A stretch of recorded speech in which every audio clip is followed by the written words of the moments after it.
we are very proud to oppose this bill. I call Mike Sabin.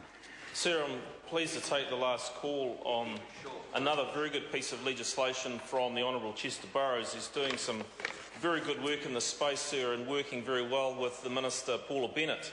And hasn't this government made a huge impact in the welfare space, sir, and a very positive impact for New Zealanders? Because the question I have for the previous speaker, Catherine Delahunty, is it not the government's first obligation to ensure that the taxpayers of New Zealand are well supported in the fact that the provisions in which they pay their tax to serve this country, sir, that we meet those provisions, that we meet the obligations of those individuals, sir? And where it is clear that citizens who are reliant on the goodwill of the state and the finances of the state by virtue of those taxpayers are taking advantage of that, sir, and are defrauding their fellow neighbours and taxpayers and community, that the government should do all that it can to respond to that on behalf of those taxpaying New Zealanders. First and foremost, sir, that is what this bill is doing. It is saying we take very seriously those responsibilities. And while I know the Greens are very proud to oppose something like this, sir, that is why they will never be a party in government as long as they maintain the attitude. Because while they can dilly-dally around some fringe sort of watermelon patch ideas and ideologies and disguise themselves as a party that are there for the environment but are really there to socially engineer in Marxist fashion, sir, New Zealanders actually can peel back the layers. Well, Mr Cunliffe may want to be very careful about the comments that he makes about the Green Party, because if he goes on to be successful in his leadership bid with the other Tweedledum and Tweedledee there, of course, that party, the Green Party, is the very party that he's going to have to be cuddling up if he ever fulfils aspirations of being the Prime Minister. And Mr Cunliffe is an intelligent political operator, intelligent enough to know that cuddling up to the Green Party is akin to cuddling up to a cactus, because there's a lot of thorns, there's a lot of prickles with that particular party. So, well, if it's not going to work, Mr Cunliffe, then the member will never be the leader of... Order. We're actually on a different debate, so I'll ask the member to come back to it. Certainly, sir. Point of order, the Honourable David Cunliffe. Mr Speaker, I seek leave for the member who is on his feet to yield the balance of his time. So no, you can't do that. You can't do that. Which he's kindly offered us. You can't do that. The member will sit. You can't do that. I'm calling Mike Sabin. Sir, thank you, sir. This particular bill, and I'll just reflect on some of my previous life before coming in here as a police officer. And while everyone in this House, and certainly this government, who has to actually make responsible decisions, knows that it is not a case that everyone that is on welfare is committing welfare fraud, sir. What I saw as a police officer, listen up, Mr Cunliffe, the member might learn a little bit about what his constituents, the lives they're living out there in the big wide world. Sir, and what was very clear to me, sir, is that there are, unfortunately, a significant number of individuals who do pair up in domestic relationships and who are profiting from the fact that they are living in a relationship in the nature of a marriage or a relationship that would see them ineligible for the additional support, and they take that quite knowingly, sir. Or they certainly do it in a manner that is reckless as to whether or not that would be the case. And time again, sir, I saw a situation that was occurring.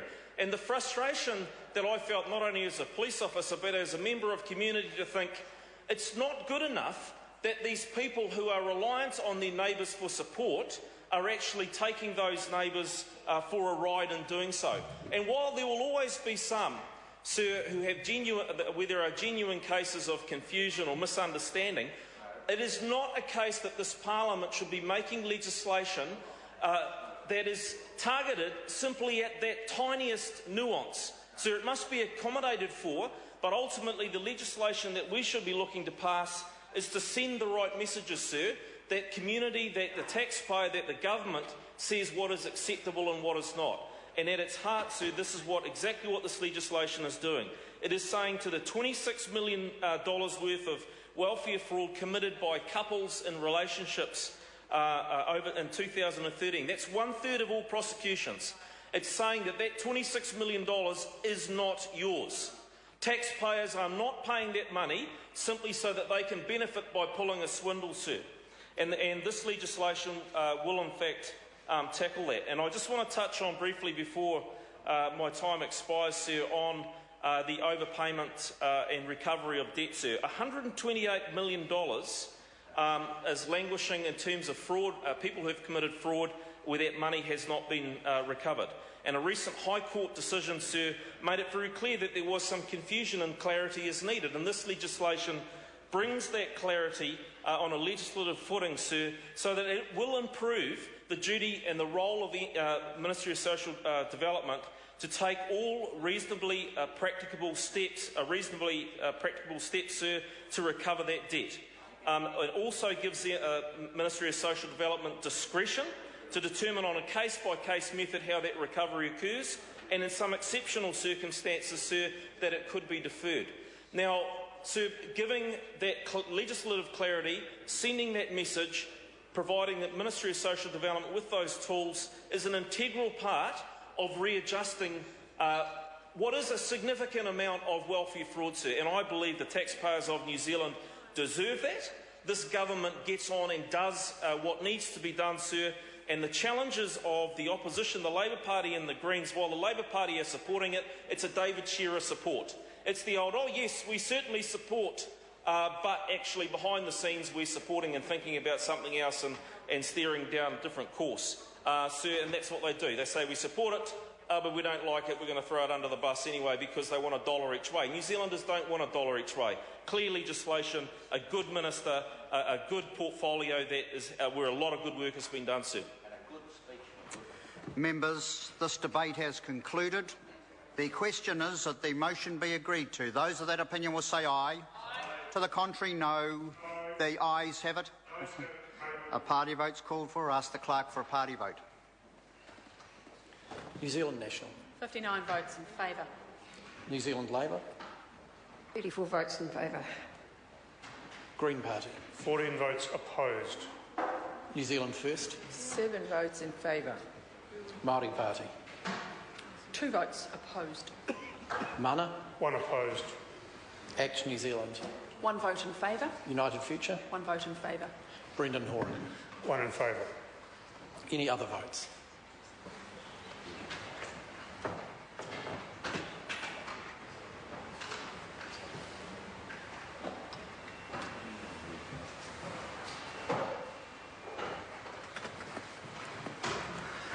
Members, the ayes are 103, the noes are 17. The motion is agreed to.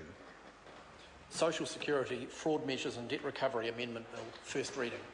The question is that the Social Security Fraud Measures and Debt Recovery Amendment Bill be considered by the Social Services Committee. Those of that opinion will say aye. Aye. To the contrary, no. The ayes have it. Members, the government has indicated that it does not wish to progress further business under urgency. The House therefore stands adjourned until 2 p.m. on Tuesday, the 3rd of September. Good afternoon.